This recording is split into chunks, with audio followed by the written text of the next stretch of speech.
Have you ever sat down to work, feeling determined, only to find yourself an hour later, scrolling through your phone, wondering where the time went? If this sounds familiar, you're not alone. In today's hyper-connected world, our attention has become the most valuable and most hunted resource. But what if I told you that regaining your focus isn't about having superhuman willpower?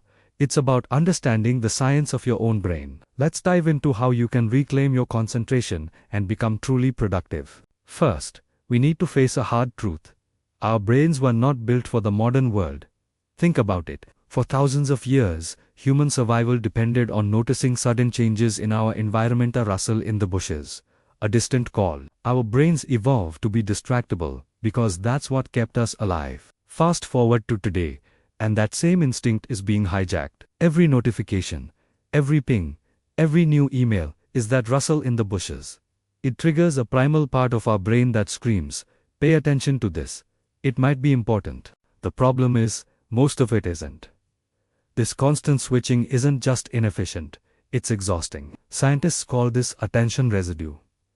Each time you switch from your main task to check a quick message and then switch back, a part of your cognitive energy gets left behind. It's like trying to pour water between dozens of cups. You spill a little bit with every transfer. Over a day, those little spills add up to a huge waste of mental resources, leaving you feeling drained and unproductive, even if you feel like you are busy all day. So, what's happening inside your head? Let's talk about the prefrontal cortex. This is the CEO of your brain, located right behind your forehead. It's responsible for complex planning, decision-making, and you guessed it, directing your focus. The prefrontal cortex is incredibly powerful, but it has a significant limitation. It's a single-tasker.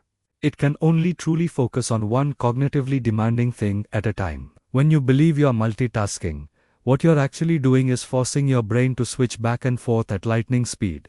This rapid switching is not only mentally taxing, but it also increases the production of cortisol, the stress hormone. So, that feeling of being frazzled and overwhelmed at the end of a multitasking day, that's a real, physiological response. You're literally stressing your brain out. Furthermore, every time you give in to a distraction like checking social media, your brain gets a tiny hit of dopamine, the feel-good chemical. This creates a feedback loop. Your brain learns that checking your phone feels good, making it even harder to resist the next time. You're essentially training your brain to crave distraction. Now, for the good news. You can retrain your brain. The first step is to stop blaming yourself and start managing your environment. Willpower is a finite resource. You can't rely on it to fight a constant battle against distractions all day. Instead, become the architect of your focus. Start by curating your digital space. Go into your phone and computer settings and be ruthless. Turn off all non-essential notifications. Does a social media app really need to buzz you every time someone likes a photo? No. Does your email need to announce every single message the second it arrives? Probably not. Schedule specific times to check emails and messages. This puts you in control, rather than letting the digital world dictate your attention. The same goes for your physical space. A cluttered desk creates a cluttered mind. Each object in your line of sight is a potential distraction, a tiny piece of information for your brain to process. Take 5 minutes before you start a task to clear your workspace. A clean, organized environment sends a powerful signal to your brain. It's time to focus on one thing. Once your environment is set up for success, you can introduce powerful techniques to train your focus muscle. One of the most effective is the Pomodoro technique. It's deceptively simple. You choose one task, set a timer for 25 minutes, and work on that task and only that task until the timer goes off. Then, you take a 5-minute break. After 4 of these cycles, you take a longer break of 15 to 30 minutes.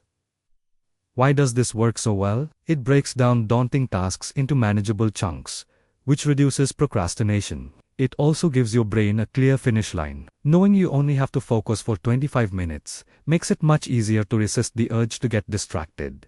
The short breaks are crucial too. They allow your prefrontal cortex to rest and recharge, preventing burnout and keeping your mind sharp for the next sprint. It's like interval training for your brain. Another game-changing habit is incorporating mindfulness. You don't need to meditate for hours on a mountaintop. Just a few minutes of mindfulness a day can significantly improve your ability to focus. Here's a simple exercise. Sit comfortably, close your eyes, and just pay attention to your breath. Notice the sensation of the air entering and leaving your body.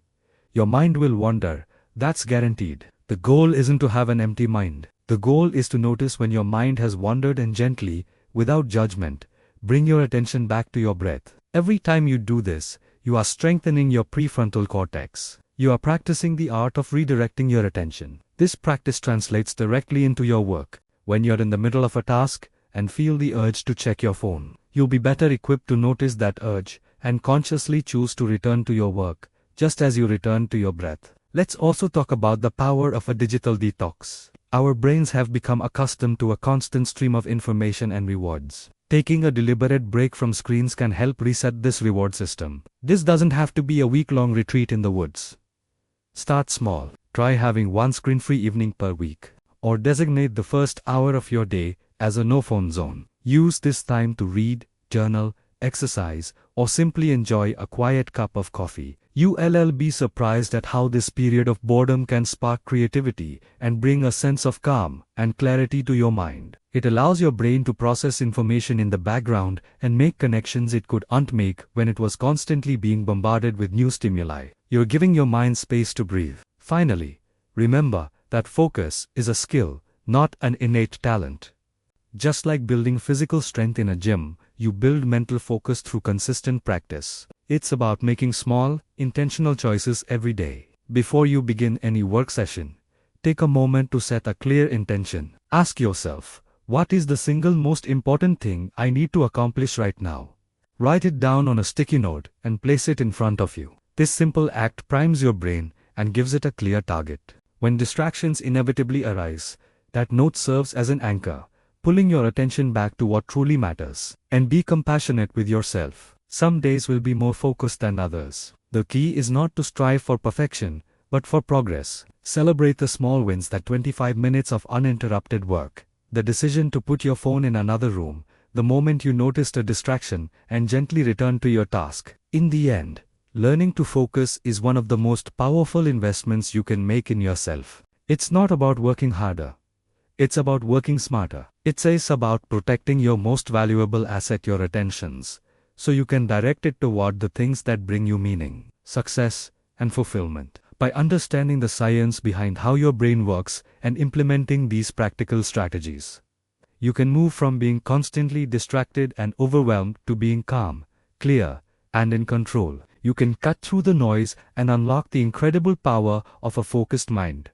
Thank you so much for watching. If you found this helpful, please give this video a thumbs up and consider subscribing for more content on how to work and live smarter. I'd love to hear your favorite focus tip in the comments below. See you in the next one.